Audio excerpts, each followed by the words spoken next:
Hello from the road.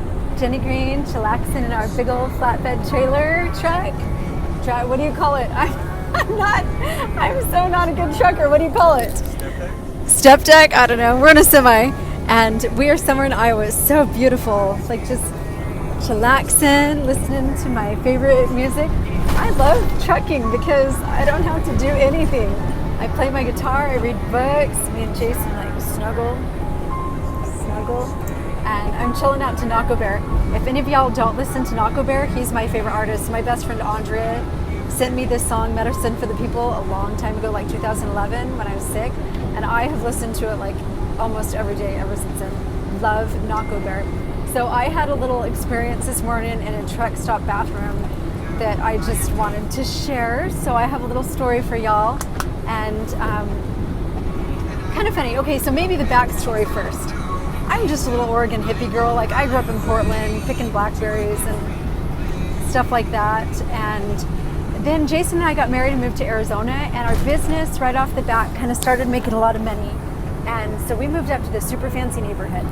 A lot of our friends were like, oh my God, there were a lot of $1 million homes and stuff. So like the guy who invented Sky Mall lived in our neighborhood, and a bunch of football players like Steve Young and his mom and dad had houses in there, and Todd Heap, and just all kinds of people.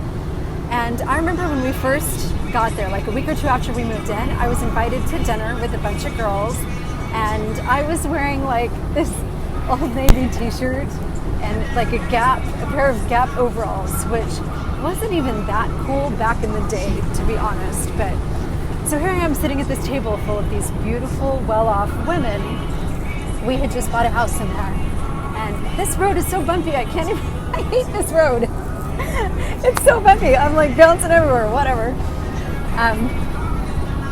Roads in Iowa. Can they not afford to fix the roads?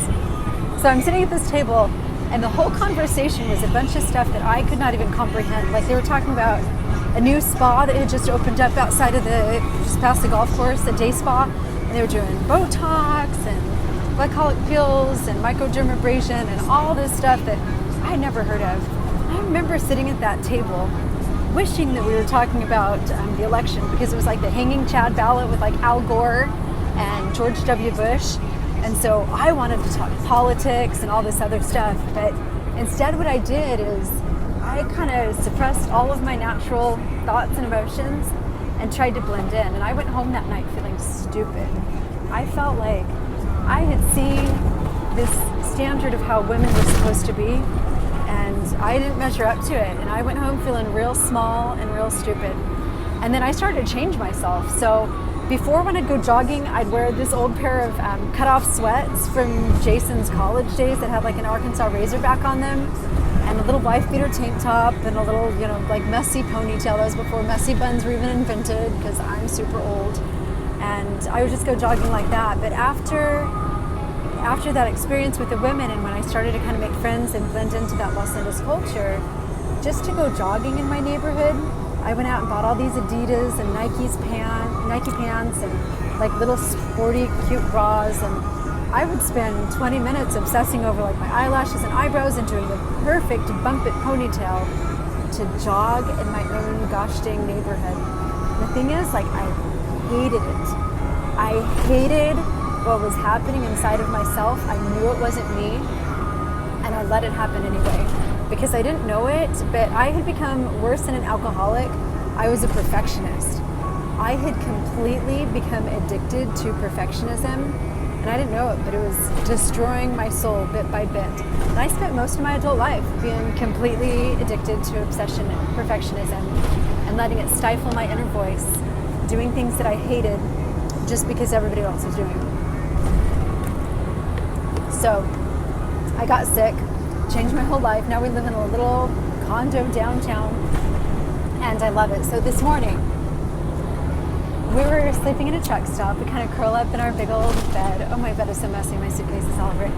We slept in our bed and got up this morning, and we don't have bathrooms. Like, there's no bathroom in a truck. So you go into the truck stop, and they have showers and bathrooms and stuff. And I was just trying to make my hair look like not crazy, and brushing my teeth and going to the bathroom, all that good stuff.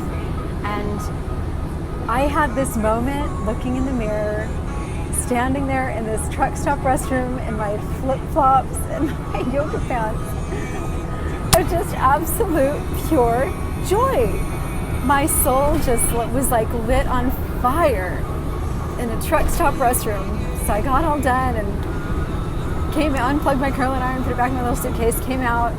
My hunky trucking husband was waiting by the truck for me. Everything's all ready to go. Big old windows were washed and fuel tanks all full. And we have this whole open road ahead of us. I could never have imagined 5, 6, 10, 20 years ago that this would be in my life. And I've fought it. I've tried to make things look on the outside like I think they want to look for people.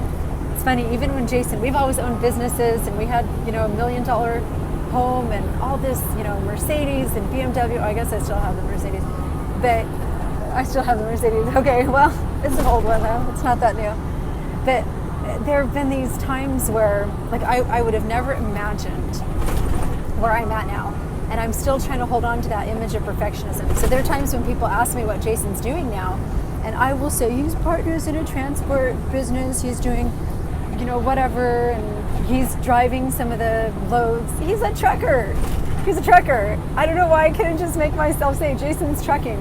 It's because that addiction to perfectionism is so long and hard. So anyway, I think that my most favorite word in the universe now is congruity. Incongruous is out of harmony, out of alignment. And I could feel all those years that I wasn't incongruous. I wasn't congruous. I was incongruous. I felt this disharmony in my heart. Things that I was doing, the way I had to look, the homes, the friends, every minute of my life was totally out of harmony. And I kept doing it because it looked good on the outside. It's because of Pinterest. I swear to God. Pinterest makes us look around and see, oh, this is what the perfect life looks like, and my life isn't good enough. My life is great. My little truck stop restroom brushing my teeth was the most beautiful moment of the whole year, hands down. Is that funny? I don't know. Why are you laughing at me? You're so funny. Jason loves congruous, Jenny. I was trying to be the perfect wife all the time, and we almost got divorced. Like all year, we've actually been getting divorced. So now that I'm congruous, and it's like, well, guess what? I pick my nose and I fart in bed. That's too much information, but anyway. Oh, I love being me. This is my life, and it feels so harmonious. So thanks for listening to my little story. Peace, love, and health, y'all. Mwah.